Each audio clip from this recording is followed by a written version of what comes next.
Cricket میں D L S طریقہ کیا ہے، ڈی ایل ایس طریقہ کیسے کام کرتا ہے، ڈی ایس کا فارمولا کیا ہے، میچ میں کیسے اپلائی ہوتا ہے، ڈی ایل ایس کا طریقہ کار کیسے بنا۔ السلام علیکم، آج آیا ہوں نئے ویڈیو کے ساتھ، آپ کو ڈی ایل ایس کے بارے میں بتاتا ہوں، کیونکہ نیوزی لینڈ اور پاکستان کا جو میچ ہوا ہے جیسے انبیلیویبل میچ تھا، 402 کا ٹارگٹ چیس کرنا تھا، انہوں نے صرف 200 کے رنز بنائے اور پاکستان جیت گیا ہے۔ یہ تو وہی کراچی کے الیکشن کا حساب ہوا ہے کہ زیادہ ووٹس لینے والا ہار گیا ہے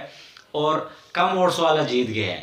تو اسی طرح زیادہ رنز بنانے والا ہار گیا ہے اور کم رنز بنانے والے جیت گئے۔ یہ کیسے ہوا، کیا طریقہ کار سے ہوا،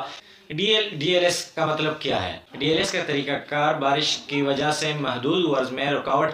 کو ختم کرنے کے لیے نکالا گیا تھا تاکہ اس کی کوئی نتیجہ اخذ ہو۔ ڈکورتھ کے نام سے ایک مشہور ریاضتدان نے لیوس کے ساتھ مل کے یہ ڈی ایل ایس یا ڈکورتھ لیوسٹن کے نام سے مشہور ہوا ہے۔ یہ طریقہ کار ایک ریاضی، ایک میتھس کا فارمولا ہے جس میں ٹارگٹ کے سکور کا حساب لگایا جاتا ہے کہ اگلا ٹیم اس کو کب تک کمپلیٹ کر سکتی ہے، ان کے پاس کتنے اوورز رہتے ہیں، ان کے پاس وکٹس کتنے رہتے ہیں۔ یہ جب بارش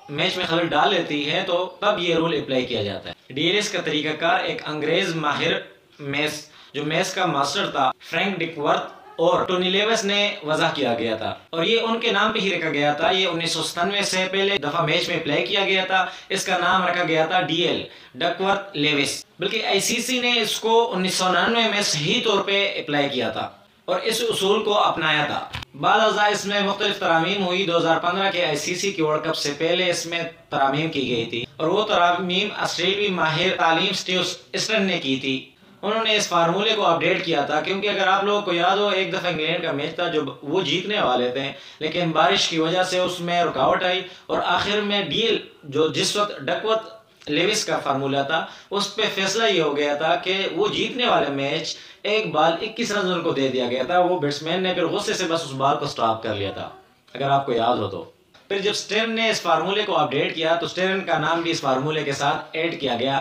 جس کی وجہ سے D Duckworth L Lewis S Stern کا نام سے دیا گیا ہے۔ ڈی ایل ایس کا طریقہ کار اتنا ہی دلچسپ ہے جتنا اس کے رولز خود دلچسپ ہے۔ جیسے ہی ون ڈے کرکٹ شروع ہو گئی تھی تو اس وقت تو ایوریج رن ریٹ اور ریکوائرڈ رن ریٹ کا حساب تو آلریڈی موجود تھا۔ ایوریج رن ریٹ کا حساب تو سادہ رن ریٹ پر مبنی تھا، اس کا سیدھا سادہ مطلب کہ پر اوور کیا رنز بن رہے ہیں۔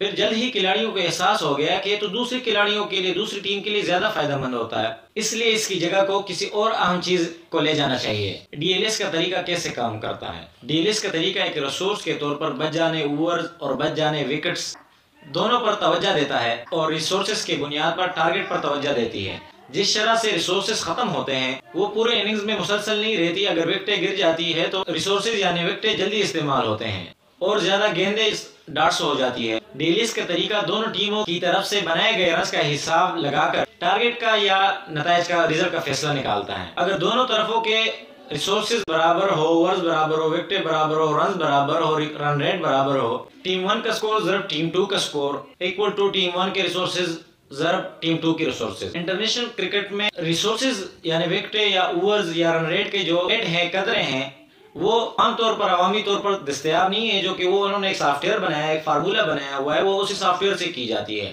اگر میں آپ کو ویسے فضول میں بتا دوں، جھوٹ بول دوں کہ 5 اوور رہتے ہیں تو اتنا سکور بنے گا، 1 وکٹ رہتا ہے تو اس کا اتنا پوائنٹس ملیں گے، ایسا کوئی بات نہیں ہے، یہ کسی کو بھی پتا نہیں ہے سوائے بین الاقوامی انٹرنیشنل کے جو سافٹ ویئرز ہوتے ہیں اس میں آپ فیڈ کرتے ہیں تو خود بخود وہ نکل آ جاتا ہے۔ ڈی ایل ایس کے طریقہ کار کے بارے میں سب سے بہتر بات یہی ہے کہ یہ اس حقیقت پہ بھی غور کرتا ہے کہ پہلے بیٹنگ والے کے دوران اگر پہلے اننگز میں بارش ہو گئی تو پہلے بیٹنگ والے کے سکور بھی بڑھا دیتا ہے۔ اگر اوورز کم ہو جاتے ہیں تو ان کو اگر پہلے سے معلوم ہو تو ظاہری بات ہے وہ تیز ہیٹنگ کریں گے، تو اس کے لیے جو ان کا سکور ہوتا ہے، مثال کے طور پہ 120 رنز انہوں نے بنائے 20 اوورز میں، 50 اوورز کا میچ ہے، لیکن میچ شارٹ ہو کے 40 اوور پہ آ جاتا ہے تو ان کا بھی 120 سے مثال کے طور پہ 140 پہ لے جاتا ہے، 130 پہ لے جاتا ہے، 150 پہ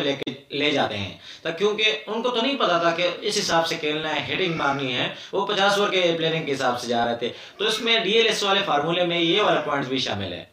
آپ لوگوں نے تو دیکھا ہوگا کہ پاکستان اور نیوزی لینڈ والے کے میچ میں کیسے ہوا تھا۔ سیکنڈ اننگز میں پاکستان کو بہتر معلوم تھا تو وہ اس پوائنٹس کے ساتھ چل رہے تھے۔ اگر آپ لوگوں نے خیال کیا ہو تو 15ویں اوور میں فخر زمان کے پاس زمان خان آ گیا تھا اور انہوں نے ایک لسٹ پرچی دکھائی کہ یہ دیکھ لے اس میں ایسے ایسے پوائنٹس ہے،